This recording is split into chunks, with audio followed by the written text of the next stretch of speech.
Bob Chamberlain, Chair of the First Nation Wild Salmon Alliance of British Columbia. Behind me, or standing with me, are chiefs from all across British Columbia. We have just finished 2 days of meetings in Ottawa, 15 different meetings with ministers, senators, MPs, and various opposition party caucuses.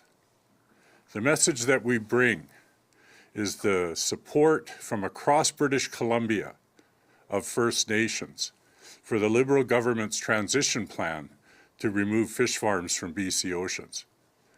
We met with Minister Murray, thanking her for the work that she has accomplished on Discovery Islands, that we see this as a vital step towards the protection of the dwindling BC salmon stocks, removing this known impediment to healthy and abundant wild salmon that migrate through the Discovery Islands and further on up Johnston Straits.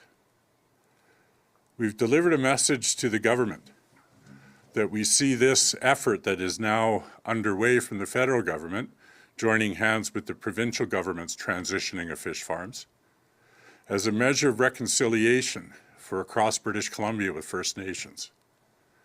We view this as an initial step of implementing the United Nations Declaration on the Rights of Indigenous People.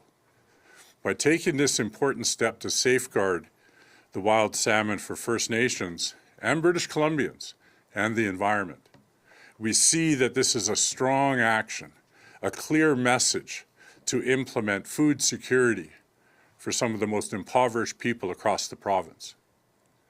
We have come to Ottawa to ensure the government, both the sitting government and the opposition, understand that the First Nation Wild Salmon Alliance represents First Nations from across the province.